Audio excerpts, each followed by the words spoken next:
Ыш маселеси чындыгында бир нече жылдан бери баягы чечилбей келип аткан эң опурталдуу көйгөй болуп келип атат. Мына Медер Асановичтин айткан статистикалык маалыматтарына таянсак, бул жерде мына 40% жылуулук ошо Бишкектин четиндеги ошо жыл массивтерде болсо, 30% бул транспорт тармагында, 15% ТЭЦ, анан 3-5%га чейин бул завод, фабрикалар болуп атат.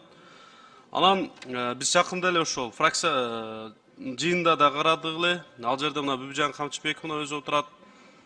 Саламаттыкты сактоо тармагына дагы элибиздин, жарандарыбыздын ден соолугуна бир топ таасири тийип, мына бүткүл дүйнөлүк саламаттык сактоо уюму 112 адам ошол смогтун, ыштын атынан ошол кайтыш болду деп маалыматын берип атат да. Ошондуктан бул маселени өтө тез карап берсек, Алмаз Акунжанович, бир эле мэрлерге же болбосо бир министрликтерге эмес, өкмөттүк деңгээлде тиешелүү чечимди кабыл алып, мына 50 миллион евро бөлүнүп атат дейт Медербек Асанович. Ошол бөлүнгөн каражаттагы туура максаттуу пайдаланса, мен ойлойм, бул көйгөй 1-2 жылда чечилет депчи. Анан кийин урматтуу Газпромдун өкүлү, сиз азыр ушул 40% эми баягы частный жеке үйлөрдөн болуп атпайбы, көмүр жаккандын негизиндечи. Бүгүнкү күндө газ жетиштүү эле бизде, басымы газдын убакыт барып калса. Илимбек Коношбекович, азыр биз өзүбүз кол коюлган бүт контрактлар боюнча газды толук пайызын эле берип атабыз. Эми бул жерде калктын керектөөсү анча көп деле эмес. Калкка керектөөгө газ толук эле жетет. Ошондуктан биз жана инвестициялык программабызды ишке ашырып эле келатабыз. Мен жана айтып кеткендей, керектөөсү да көбөйүп келип атат, кошулуп атат, ал жерден маселе жаралбайт. Өлкөбүздүн түштүк аймагында жетиштүү эле, себеби биздин округтардан кайрылгандар көбүнчө кат түрүндө кайрылабыз. Ал жерде басым аз, газ жетишпейт деп адамдар багы местный жеке бюджеттин эсебинен жергиликтүү кеңештер атайын аракет кылып атышат, бирок бир алгылыктуу жыйынтык чыкпай атат да. Түштүк жакта жетиштүү эмес, туурабы? Туура айтасыз, Илимбек Коношбекович. Түштүк жакта газдын басымы боюнча маселе бир нече жылдан бери жаралып келатат. Бирок былтыр биз коңшу мамлекеттер менен, Газпром менен чогуу жумуш алып барганбыз. Ошонун негизинде азыркы убакытта, мисалы, былтыркы жылга салыштырганда Ош шаарында газдын өчүрүүлөрү өткөзүлгөн жок. Бул эми чоң комплекстик проблема болуп атат, комплекстик маселе болуп атат. Азырынын эки жумушу бар. Бул биринчи ошо өзүбүздүн жана Кыргыз нефтегаздын ресурстарын пайдалоо. Экинчи, жана айтып кеткендей, коңшу мамлекеттер азыр ошо, мисалы, ошол Өзбекстан мамлекети өзү газды Россиядан сатып алып атат. Анан атайын ошол Ферганский долинадагы газ түтөктөрүн ремонт жумуштары пландаштырууда өзүбүз биз мындай 4 тараптуу иш план жасап чыкканбыз. Ошонун негизинде эми ал жерде дагы түштүк жакта дагы бир ошо келе жаткан 2-3 жылдын ичинде басым маселеси чечилет дегенде тилектешпиз. Андан кийинки суроом ушул, Айбек Жанышбекович, Бишкек шаарында транспорт тармагында бир реформа болобу, Айбек Жанышбекович? Телефонду коюп туруңуз. Бякта. Урматтуу Илимбек Кубанычбекович, бүгүнкү күндө бизде транспорт жол инфратүзүмү боюнча сөзсүз түрдө реформалар каралган. Буга чейин ушу жогорку кеңеште бул маселе каралгандан кийин 2024 жылдын башында биз концепция кабыл алган болчук Бишкек шаары боюнча. Ал концепциянын алкагында биринчи ирет биз деген ушул жол инфраструктураны өнүктүрүү максатында көптөгөн пландарды койгонбуз. 2024 жылы жолдор оңдолду, эң негизги борбордук жолдор. Бул жылкыга биз ушул ишти улантабыз. 6 жолду реконструкция, 2 жолду жаңы куруу, 3 көпөрө куруу жана развязкаларды куруу маселеси коюлган.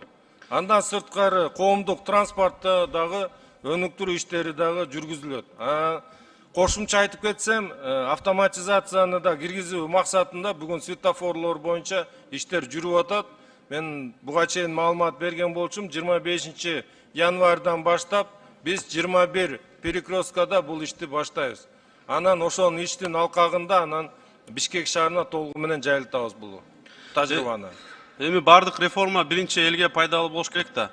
Анан азыр кээки учурлар жасалды, былтыр 24-жылы кээки жолдорчу, бирок багы парковочный месталарды алып койдуңуздар да. Биринчи шарт түзүш керек, условия. Анан кийин ошон жерлерге запрет болуш керек эле. Мына маи кызматкерлер, сиздер да айтсаңыздар. Эми парковкалар боюнча айтсам, бүгүнкү күндө бизде талаптар күчөтүлгөн. Ар бир курулуш болуп атканда сөзсүз түрдө жер астындагы көп кабаттуу парковкалар каралыш керек. Жана Бишкек шаары боюнча биз ыңгайлуу шарт түзүү максатында жана ыкчам чечүү үчүн биз парковка курам деген биздин инвесторлорго жана бизнесмендерге биз конкурс жок эле түздөн түз бергенге даярбыз. 25-жылкы иш планыңыздарда ошо электробустар, же болбосо ошол электроавтобустар, экотранспорт каражаттары келеби буюрса? Bizde бул жылы 120 электробус келе турган иш-чаралар жүргүзүлүп атат. Анан буга чейин биз маалымдагандай 42 троллейбусту биз электробуска модернизация иштерин жүргүзөбүз. Жашыл аймактар боюнча кандай приоритеттүү багытпы бул сиздерде? Жашыл, зеленый зоналар. Сөзсүз түрдө биз 2024 жылы 15 000 бак тигип биздин производственный программага кирип, ирригацияны, арыктарды тазалоо иштери жана скважиналарды казуу иштери бул жылы дагы улантылып, биз сөзсүз түрдө бул жашыл зоналарды көбөйтүү максатында иштерди жүргүзөбүз. Ушул 50 миллион бөлүнгөн евро каражаттын ичинде субсидияга, ушу газификацияга жеңилдетүү каражат каралганбы, каралган эмеспи? Илимбек Кубанычбекович, 50 миллион доллар баягы дүйнөлүк банктын каражаттары жөнүндө айтып атасыздар. Ооба.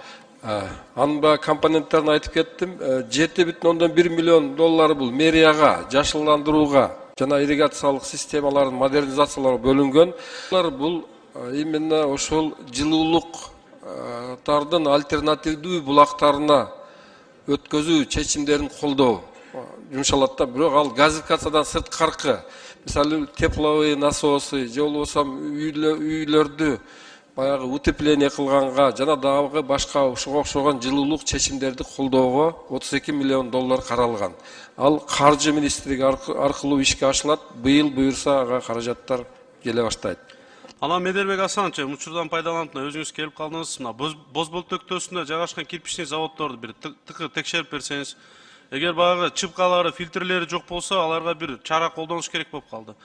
Каарыңыз бар да, Боз Бөлтөк жал айылындагы 4 кирпичный заводду быйыл Чыңгыз Айдарбековдун кайрылуусу менен текшерип, алардагы нормадан ашкан булгоочу заттар болгондугу үчүн аларды токтотконбуз жазма буйрук менен.